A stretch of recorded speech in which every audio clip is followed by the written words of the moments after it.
আসসালামু আলাইকুম। চলে আসলাম আজকে আবার নতুন একটি ভিডিও নিয়ে।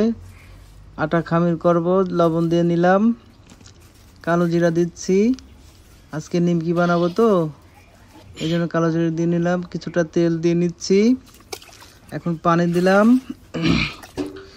এখন মোটামুটি আটাটা সুন্দর করে খামির করব। খামির খামির করছি। খুবই মনোরম পরিবেশ আজকের দিনটা, একটু গরমের আবহাওয়াটা কম আছে। হ্যাঁ, মজাটা আমার খামির করা শেষ পর্যায়ে, খামির হয়ে যাচ্ছে। খামির করে এখন মোলাম করে নিচ্ছি কিছুটা কিছুটা। এখন ভালো করে মোলাম করে নিয়ে এখন সুন্দর করে কেটে নিচ্ছি। কেটে নিয়ে শেষ করলাম। এখন চলে যাব বেলুন দিয়ে সুন্দর করে রুটিগুলো বলছি। এখন আমি বলা শেষে নিমকি কিভাবে কাটবো আপনারা দেখতে পারবেন। শেষ করলাম বলা। অলরেডি চুলার উপরে আমার মাল ভাজা চলছে। আমি এখন নিমকিগুলো সুন্দর করে কাটছি।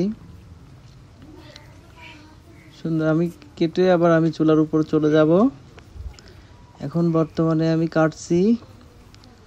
যদি ভিডিওটা আপনাদের কাছে ভালো লেগে থাকে তাহলে অবশ্যই শেয়ার করে দিবেন এবং আরও নিত্য নতুন ভিডিও আপনাদের মাঝে যাতে দিতে পারি আমাকে একটু উৎসাহ যোগাবেন।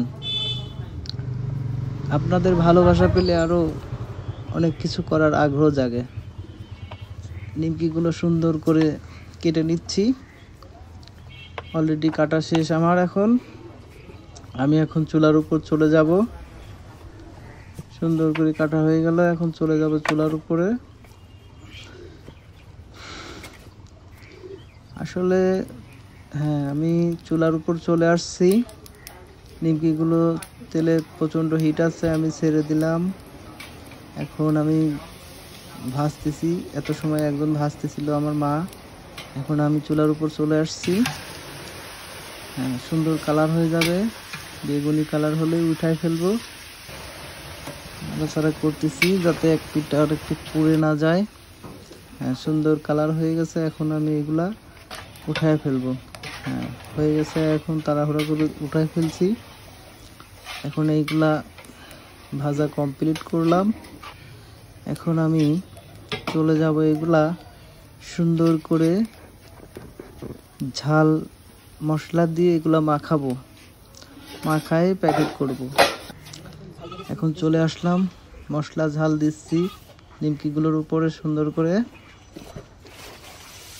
দিয়ে কমপ্লিট। এখন আমি সুন্দর করে এপিট ওপিট করে দিচ্ছি তাহলে মশলা ঝালগুলো যাতে সবগুলোর সাথে মিশে যায় এবং একটু ভালো করে নাড়াচাড়া করে নিচ্ছি তাহলে সবগুলোর উপরে যাতে ঝালটা সুন্দরভাবে জড়ায়। এই নিমকি ভাজা অনেক সুস্বাদু। আপনারা যারা এখনো খান নাই খাবেন, খুবই মজাদায়ক, খুব মজা পাবেন। এখন প্যাকেটিং করছি। আমার প্যাকেটিং করা শেষ। এখন ওজন দিচ্ছি 500 গ্রাম ওজন হবে, এক চুলো কম হবে না এবং কাজ সম্পূর্ণ করে ফেললাম।